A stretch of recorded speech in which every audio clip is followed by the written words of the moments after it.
ఎవరు మీరు? పెళ్లివారం అండి. పెళ్లివారా? అది మీ ఇంటి పేరా? అంటే పెళ్లికి చాలా మంది వస్తుంటారు కదండి, బంధువుల దగ్గర నుంచి బాజా భజంతుల దాకా. అందులో మీరు ఏ బ్యాచ్ అని? సార్, ఆడపిల్లని అడగడానికి వచ్చాం కదా అని మమ్మల్ని అవమానించకండి. వీళ్ళందరూ నా వాళ్ళు. అలాగా? నమస్కారం అండి. చూడన్నా, నిన్ను తీసుకురమ్మంది రక్త సంబంధం ఉన్న బంధువుల్ని, అంతేగాని ముఖానికి రంగేసుకుని పిన్నిలాగా బాబాయ్లాగా అన్నయ్యలాగా యాక్టింగ్ చేసి కిరాయి తీసేసుకుని రైలెక్కి వెళ్ళిపోయే సురభి నాటక కంపెనీ వాళ్ళం కాదు. ప్రపంచమే ఓ పెద్ద నాటక రంగం అండి. మీ పాత్ర అయిపోగానే మీరు వెళ్ళిపోతారు, మా పాత్ర అయిపోగానే మేము వెళ్ళిపోతాం. గజకేసరి. తమరెవరు బాబు? భగవద్గీతలో కృష్ణ పరమాత్మ గారికి డూపా? మీరు? అమ్మా నేనా? రొటీన్ క్యారెక్టరే. ఈ ఆడపిల్లకి తండ్రిని, అందుకే ఎంత తాపత్రయం. సార్, వీళ్ళు రక్తం పంచకపోవచ్చు, కానీ అనురాగం పంచారు, ఆత్మీయత పంచారు, నన్ను గుండెల్లో పెట్టుకుని పెంచారు. మేము మా అమ్మాయిని హాస్టల్లో పెట్టి పెంచాలండి. నాకీ కిరాయి బంధువులు వద్దయ్యా. రేపు నీకు ఏదైనా మంచి జరిగినా చెడు జరిగినా వీళ్ళందరూ నీకు అండగా ఉంటారని గ్యారంటీ ఏంటి? అరే సాబ్, పంజాబ్ మే ఐసా నహీ హోతా. కాంట్రాక్ట్ తోని అగ్రిమెంట్ తోని కాపురాలు నిలబడతాయా సాబ్? నిలబడవు కాబట్టే నా కూతురికి రక్త సంబంధం, శాశ్వతమైన బంధాలు కలిగినటువంటి కుటుంబం కోసం వెతుకుతున్నానయ్యా. మీరందరూ ఇతన్ని ఎలా పెంచారో నాకు తెలియదు. నేను మాత్రం నా బిడ్డని అపురూపంగా పెంచుకున్నాను. నాన్న అన్న నేనే పలికాను, అమ్మా అన్న నేనే పలికానయ్యా. నా బిడ్డ కంట తడి పెడితే నా ప్రాణాలు విలవిల్లాడిపోతాయి. చూడండి, నా బిడ్డని 10 మంది బంధువులున్న ఇంట్లో పడేయాలనుకుంది. ఇన్నాళ్ళు అది నా ఇంట్లో అనుభవిస్తున్న ఒంటరితనాన్ని అనుభవించకుండా ఉంటుంది కదా అని. అంతేకాని 10 మంది ప్లాట్ఫారం గాళ్ళని వెంటేసుకుని వచ్చి వీళ్ళంతా నా బంధువులు అంటే నమ్మేసి నా బిడ్డని మీ చంకనెక్కించి పంపించడానికి నేనేం బేవర్చుకండి కాదు. సార్, నన్నేమైనా అనండి, అంతేగాని మా వాళ్ళని ఏమైనా అన్నారో ఒప్పుకోవద్దు. వెళ్ళండి, అందరూ వచ్చిందని వెళ్ళిపోండి. ఎవరండి? కోటేశ్వర మాటే గానీ కొంచెం కూడా కామన్ సెన్స్ లేదు. మా అబ్బాయి లాంటి కుర్రాడు మీ అమ్మాయి ఎన్ని జన్మలెత్తినా దొరకడు. ఏదో ప్రేమించాడు కదా వాడు బాధపడతాడని మీ ఇంటికి వస్తే ఇంత అవమానం చేస్తారా? మా పయ్యనికి మీ పిల్లని మించిన పొన్నే దొరకదా ఏమి? ఏదో ఆడపిల్ల తండ్రి కదా, అల్లుడి కాళ్ళు కడిగి కన్యాదానం చేయడం సాంప్రదాయం అని ఊరుకున్నాను. మాయాబజార్లో శశిరేఖను ఎత్తుకుపోయినట్టు ఎప్పుడో మాయం చేసామండి. నీ గచ్చగాయ గారడీలకు మోసపోవడానికి నా కూతురు అమాయకురాలు కాదు. 4 గింజలు ఇచ్చితే ఆశపడి వాలిపోవడానికి పావురాయి కాదు. మరే ఓ పండు పాడేస్తే జీవితాంతం పంజంలో కూర్చొని కొరుక్కుని తినే చిలక. సత్యం వరణ్యం. నాన్న, నేనేం చేసినా నువ్వు పెంచిన రుణం తీర్చుకోలేను.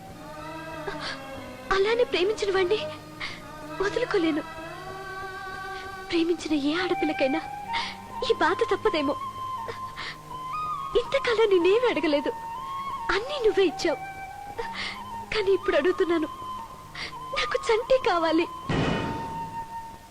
నేను చంటితోనే వెళ్తాను.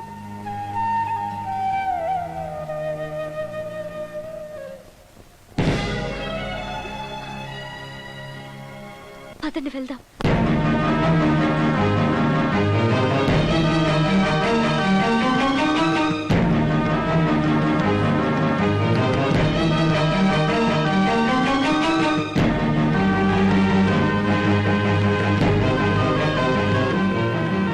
ఆగమ్మా, కన్నవాళ్ళ అనుమతి లేకుండా ఆడపిల్ల గడప దాటం అశుభం.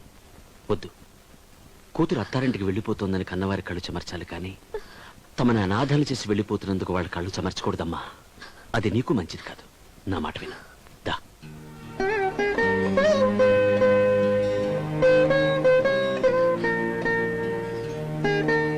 శ్రీనివాసరావు గారు, మీరు మీ అమ్మాయిని కంటికి రెప్పలా పెంచితే మేము మా చంటిగాడిని కంటిపాపలా పెంచుకున్నాం.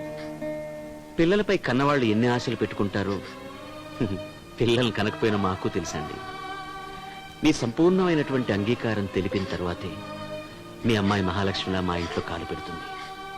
నాకు ఆ నమ్మకం ఉంది సార్. వస్తాను. నమస్తే. ఆగండి.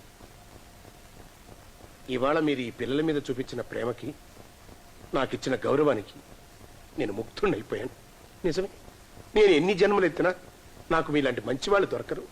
అందుకే అతనివే కాదు, మీ అందరి కాళ్ళు కడిగి నా కూతుర్ని నా అల్లుడి చేతిలో పెడతాను. రావు గారు, థ్యాంక్ యూ వెరీ మచ్. నాదో కోరిక. చెప్పండి. వీళ్ళ పెళ్లి మా ఊళ్ళోనే జరగాలి.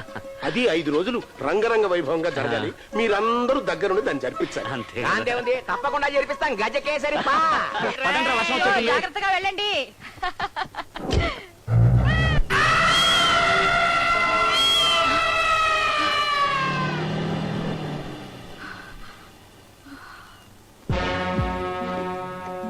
అన్నిటికీ ఆ పైవాడు ఉన్నాడు అని చెప్తున్నావు.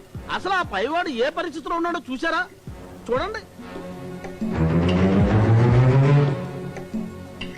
తాగింది చాలు, ఇంటికి దిగుదాం. పదండి పదండి. వాడు బాట్లే సరిగ్గా పట్టుకోలేకపోతున్నాడు, ఇక బాంబే పేలుస్తాడు రామా. కృష్ణ, నువ్వు కాస్త మోస్తావా? వాడు బాంబులు వేయడంలో చెయ్యి తిరిగిన మనిషి. Dad, you are so bad. సోదాపి స్టోరీ చెప్పు. Come on, follow me. ప్లాన్ ఎలాగైనా సక్సెస్ చేయండి, లేకపోతే మేము మీరు ఏడవకుండా ఉంటే నెమ్మది అన్నీ నెమ్మదిరా బాబు, నీతో మాకు పని ఉంది. హా, సెక్రటరీ రా, శివరాత్రి తీసుకురా. చెప్పండి, రావయ్యా రా. ఇంకొంచెం సేపట్లో పెళ్లి వాళ్ళ బస్సు ఇదే రూట్ లో రాబోతోంది. పాయింట్ కు రాగానే మన శివరాజన్ దీన్ని నొక్కుతాడు. అంతే, ఆ బస్సు బ్లాస్ట్ అయిపోతుంది. దాంతో పాటు లోపల ఉన్న పెళ్లి వాళ్ళందరూ ఇదే స్పాట్ లో మట చివరికి పెళ్లి కొడుకుతో సహా. ఏంటి, పెళ్లి వారి బస్సు బాంబుతో పేలుస్తారా? లేదు, రాళ్ళతో పెలుస్తారు. చుప్. సార్, ఇది చాలా ఘోరం సార్, దారుణం సార్. కరెక్ట్. మేము కోటబాబు ఇంటికాడ ఉంటాం. నువ్వు ఇదే ఎక్స్ప్రెషన్ మెయింటైన్ చేసి గుండె బాదుకుంటూ బస్సు పేలిపోయింది బాబు, బస్సు పేలిపోయింది బాబు అంటూ చెప్పాలి. నేను ఇలాంటి నీచ నికృష్టమైన పనులు చేయను సార్. మేము మిమ్మల్ని బస్సు పేల్చేయమలేదు మ్యాన్. మరి బాంబు పేలిందో లేదో చూసి చెప్పమన్నాను. ఓ ఐ సీ. డాడ్, అవతల కోటమావయ్య నా డార్లింగ్ వచ్చే టైం అయింది. పదండి. అవును, మంది క్లీన్ ఇమేజ్ కదా. శివ, గుర్తుందిగా, బస్సు రాగానే శివకాశి బాంబులా బ్లాస్ట్ అయిపోవాలి. నా గోరే తప్పదు. వాడు అసలు బస్సుని కరెక్ట్ గా పేలుస్తాడంటారా? ఇక్కడ అలాంటి మాటలు మాట్లాడదు. బాగా వచ్చే టైం అయింది, వెళ్ళి సున్నమైంది. సున్నం ఏమంటావా? పరవానం తినే మా చేత కనీసం అన్నం తినిపిస్తాం అనుకున్నాం, ఇదేంట్రామా? నువ్వు కాసేపు మోస్తావా కృష్ణ? అదిగో బాగా వస్తున్నాడు. వెళ్ళండి, అలా ఓ పక్క వెళ్ళండి. ఏయ్, నువ్వు అటెండు.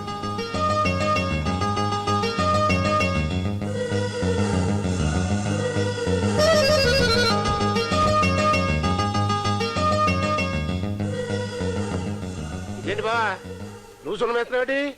అన్నం తిన్న ఇంటికి సున్నం కొడితే తప్పేంటి బావా?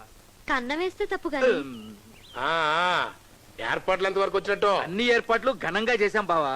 ఇక వాళ్ళు రావడమే ఆలస్యం.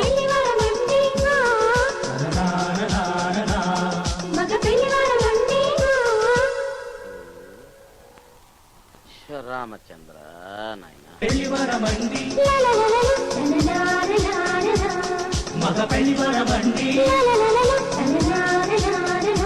బస్ వచ్చేస్తుంది. ఏమండే శివరాజన్ గారు, శివరాజన్ ఏమండే, పెళ్లి వారి బస్ వచ్చేస్తుంది, లేకండి. అటు కదా ఇటు, అది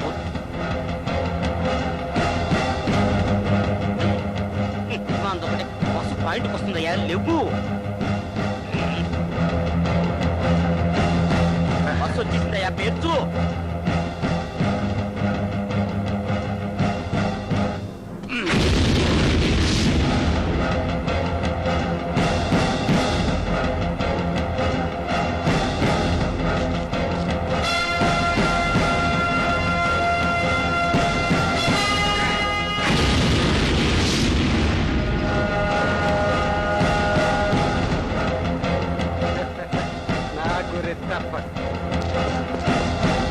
ఈ అకౌంట్స్ తర్వాత చూడొచ్చు కానీ జోధ్పూర్ కోర్టులో కన్నా ఈ పంచ షర్ట్ లో బుద్ధస్తున్నావు బాగా. ఘోరం జరిగిపోయింది సార్. ఘోరం ఏంట్రా? పెళ్లి వారి బస్సు పులివేరులో పేలిపోయింది సార్.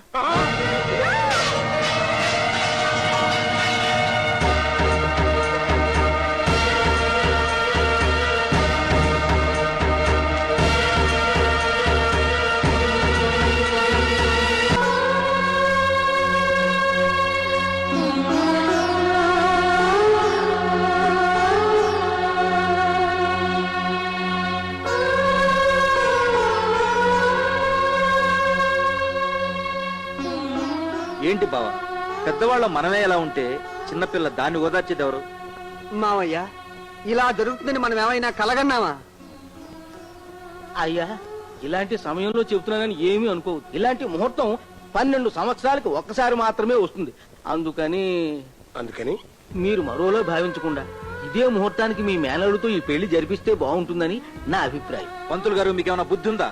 30 సంవత్సరాలుగా మా ఆస్థాన పంతులుగా ఉండి ఇప్పుడు ఈ సలహా ఇస్తారా? 30 సంవత్సరాలుగా ఆయన మంచి చెడు తెలుసున్నవాడు కాబట్టి అమ్మాయి భవిష్యత్తు గురించి ఆలోచిస్తున్నాను. ఆయన పెళ్లి జరగాల్సిన సమయంలో పెళ్లి కొడుకు చచ్చిపోయడం తెలిస్తే అమ్మాయికి జనంలో పెళ్లి అవుతుందా? సొంత బావుగారు అయిన మీరే అంత మాట ఉంటుంటే ఇంక బయట వాళ్ళు ఎవరొస్తారు చెప్పండి? నాకు అభ్యంతరం ఏముంటుంది బావా, కానీ అమ్మాయిదే ఉందండి చిన్నపిల్ల. మీ బావగారే కాళ్ళు గడ్డమ పట్టుకుని ఒప్పిస్తారు.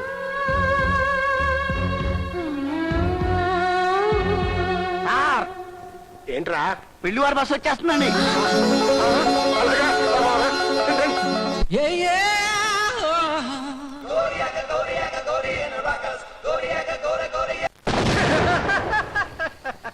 నా గురి తప్పదు. గురి తప్పదు. తప్పకపోతే ఆ బస్సులో పెళ్లి వాళ్ళు ఎలా బతికారా? బాంబు 100% పేలిందండి. నేను నా కళ్ళారా చూశాను. బాంబు పేలింది చూసావురా? అందులో వాళ్ళు చచ్చారా బతికారా? ఏమండి, మీరు నాతో ఏం చెప్పారు? బాంబు పేలుద్దో లేదో చూసిరారా అన్నారు. పేలింది చూశాను, వచ్చి మీకు చెప్పాను. ఏంట్రామా 25,000 రూపాయలు ఖర్చు పెట్టించి తాగుబోతాడు చేత బాంబు పెట్టించావు. అది పేలిందా లేదో తెలీదు, అందులో వాళ్ళు సచ్చారా లేదో తెలీదు. ఏంటి రామా ఇది? ఒరేయ్, నాకు కొంచెం టైం ఇవ్వండిరా, అన్ని తేలుస్తా.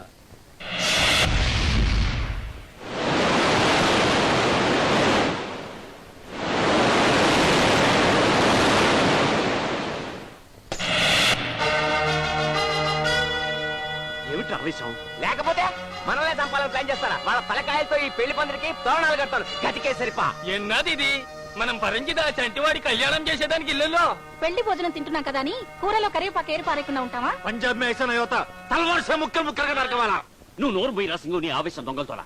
మనిషి అన్న తర్వాత ఎప్పుడో ఒకప్పుడు చావక తప్పదురా. ఆవేశపడేవాడు ప్రతి క్షణం చస్తాడు, ఆలోచించేవాడు చచ్చిన తర్వాత కూడా బతుకుతాడు. పదండి లోపల పదండి. అది కాదన్నయ్య. పదండి లోపల పదండి పదండి.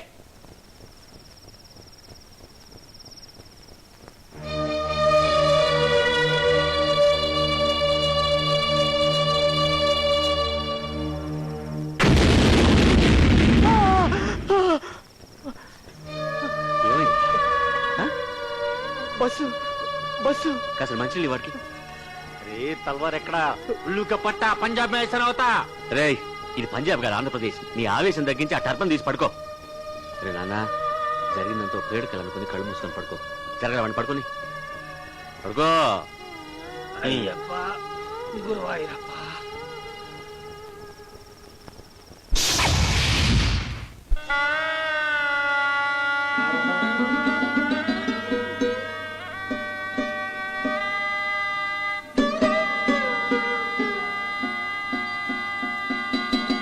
అన్ని సర్దినట్టేగా? ఏమిరా ఇంకా ఇక్కడ కూర్చున్నావు? అదేమిట్రా అలా కూర్చున్నావే?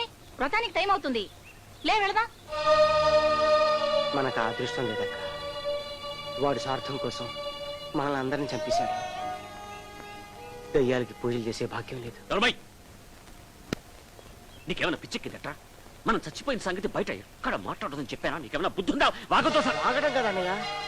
ఆ చలపతి గడి చేత 2 ట్యాంకులు కళ్ళు తాగించేసి కాళ్ళ గజ్జ కట్టి అరంగేటం చేయించేస్తాను. అవును, వాడి నా మాయలు నారా తిప్పలు పెడతా.